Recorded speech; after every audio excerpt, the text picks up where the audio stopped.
Toleka dhugaa dubbachuudhaaf waggaa 10 miti ji'a 10 miti dhugaa beekamta akka dubbadhu beekuudha baay'ee ulfaata waggaa 10 akkasitti damooza malee mana namaa tokko keessa taa'anii hojjechuun keessattuu hojii biyya kanaa hojjechuun baay'ee ulfaata jechuudha.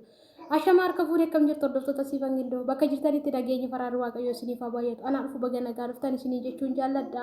Tole egaa warri mana kanaa faraataatan like subscribe gochuun na jajjabeessaa isiniin jechuun barbaada. Har'as viidiyoo biraatti walitti deebi'ee jira jechuudha.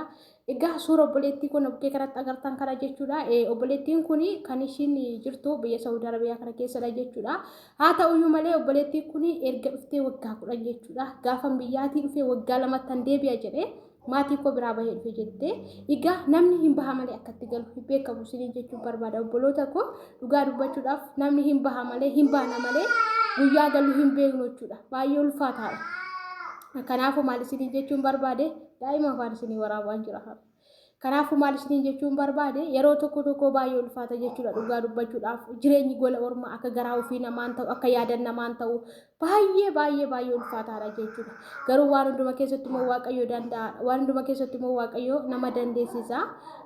Kanaaf maal isiniin jechuun barbaade mucoon kun erga dhuftee waggaa 10 kana keessatti damooza guyyaa tokko argattee hin beektu jechuudha. Akka ishiin jettutti damooza guyyaa tokko argattee hin beeku jettee waggaa 10 mana namarraa hojjechaa jirti jechuudha. Dhugaa waaqayyooti haga har'aatti bilbila naan binne maatii koo dubbisee hin beeku jetti haga har'aatti guyyaa tokko firoota koos dubbisee hin beeku waggaa 10 kana mulu mana tokko keessa affanameen taa'aa jira jetti jechuudha.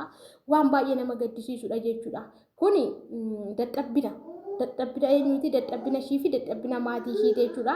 Osoo mucoo kana maatii ishii barbaadaniiru ta'ee kana hunda taatu turte mucoon kun kana hundumayyuu hin taatu turte otoo maatii ishii barbaadaniiru ta'ee jechuudha. Maaliif jennaani fakkeenyaaf mucoon kun gaafa biyyaa deemtu waggaa 10 kana dura namoonni kontiraataa kan deeman irra caalaa isaanii jechuudha. Waggaa 10 kana dura waraqaan kennamu illee jira kontiraataa jechuudha. Waggaa 10 miti anuti yeroo dhufe waggaa 2 kanayyuu kontiraataa waraqataan dhufe jechuudha.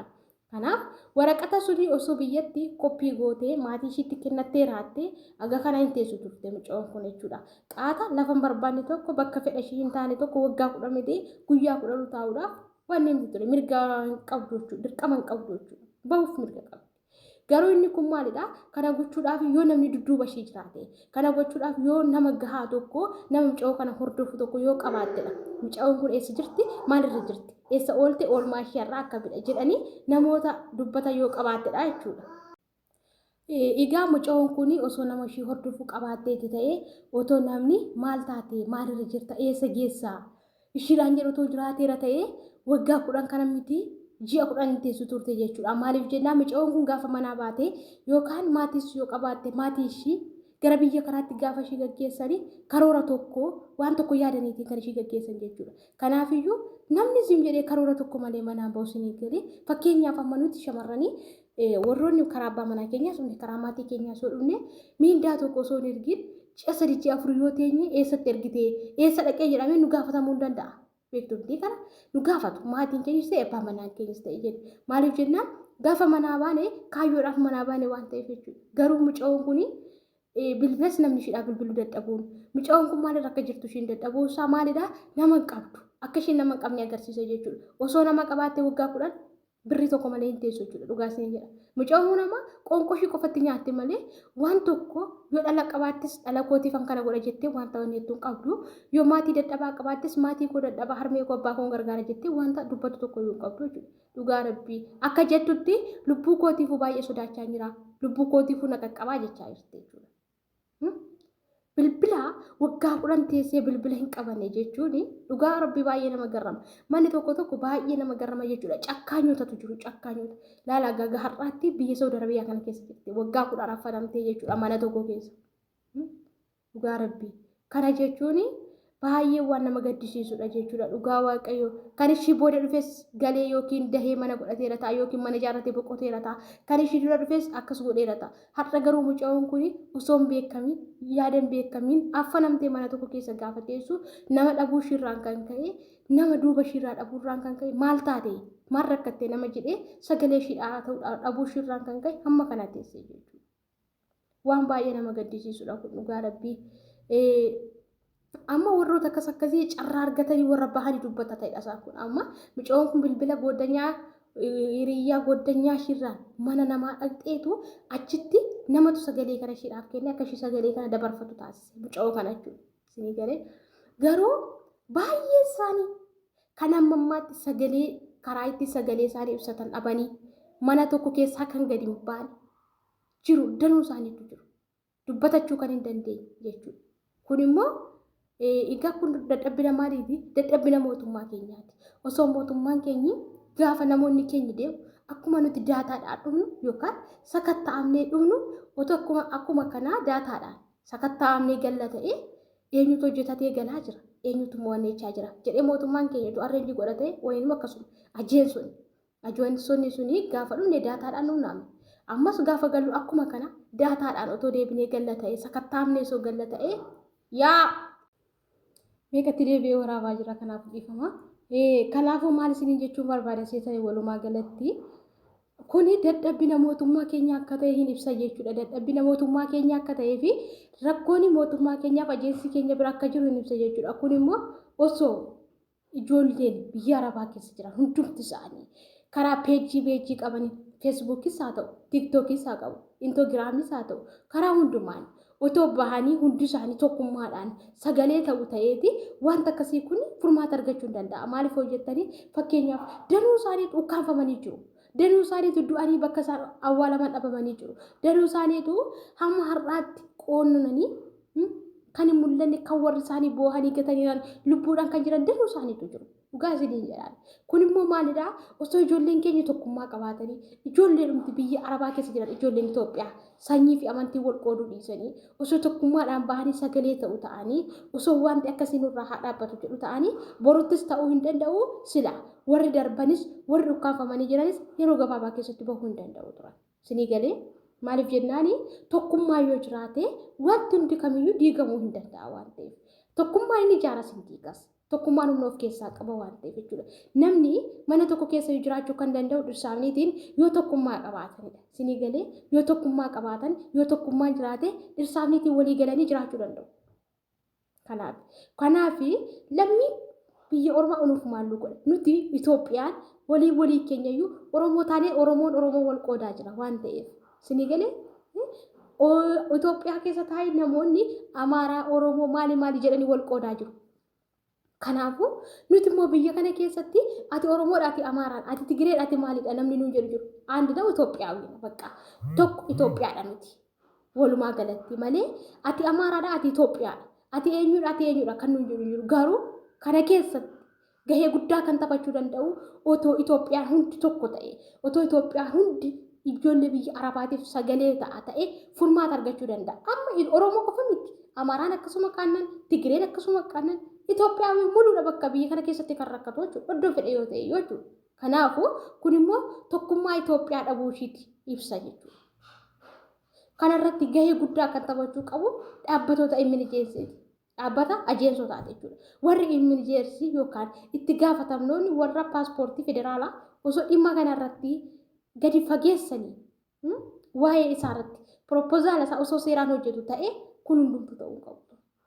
Silaati ilmi namaa biyya Saudi Arabiyaa keessa miliyoonni tokko yoo jira ta'e fakkeenyaaf daataan ijoollee Itoophiyaa shamarran Itoophiyaa miliyoonni tokko jira yoo ta'e miliyoona tokko kana keessaa parsentii 100 kana keessaati jechuudha wanti isinii galuu qabu. Parsentii 10 kan nagaa qabu. Yoo baay'ate parsentii 10 kan nagaa qabu. Inni kaan nyaataa, inni kaan boo'aa, inni kaan miindaa dhabaa, inni kaan lubbuusaa dhabaa. Inni kaan immoo waggaa meeqa qoonnanaa hojjechaa jiraata. Manni nagaan jiru, manni ani boqonnaan qaba, ani nagaan qaba karaa hundumaan jiru harka 100 keessaa parsentii 10 yoo baay'ate parsentii 10. Kun egaa namni tokko lafa jirutti mirgas qaba dirqamas qaba. Nuti lafa kana dhufuun keenya dirqamni keenya maal hojjechuudha. Gahee nutti kenname hojjechuun dirqama keenya. Saaktilee.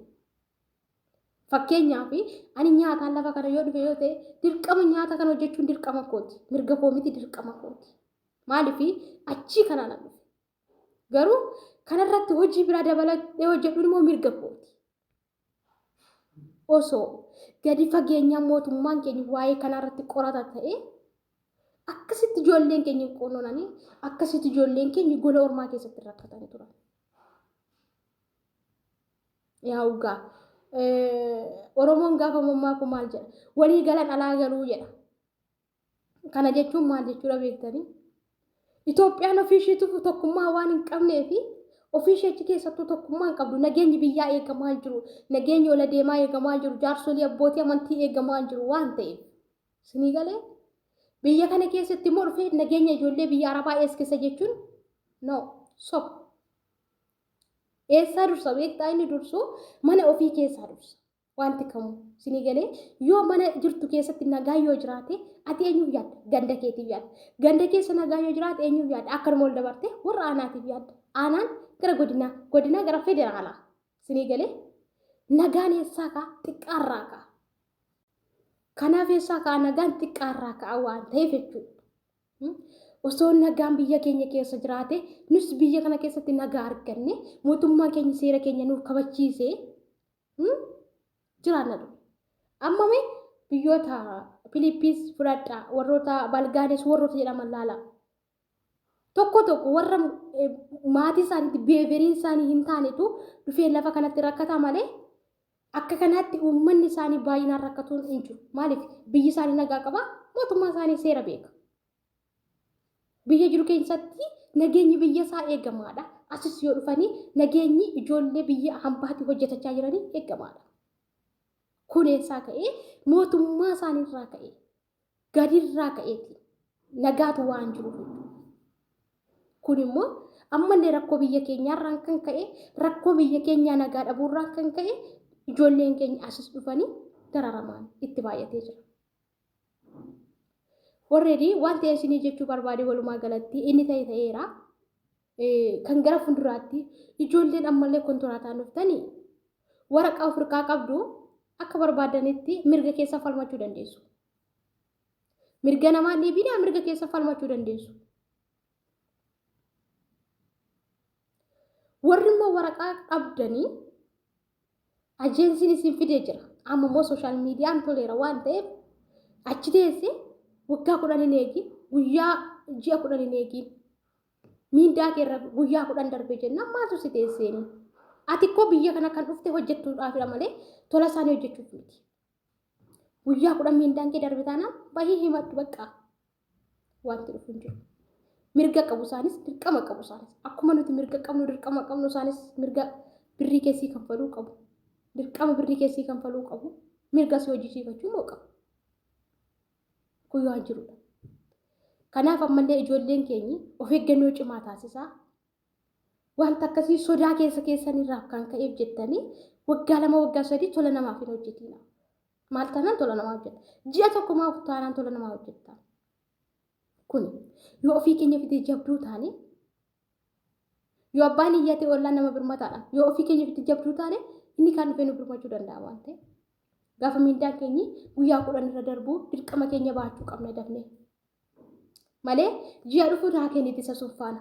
Ji'a lamaan dhufu naa kenniti isa sunfaana jennee siruma isaa dhabna. Kanaaf maal isiniin jechuu barbaada walumaa galatti. Viidiyoon kun asuma irratti haa ga'u. Jechaan dubbadhu baay'een qaba garuu homaa gochuu hin danda'u. Mootummaan keenya kana kan koo kanaan naga'u. Mee sheer godhaa biraan naa ga'ani.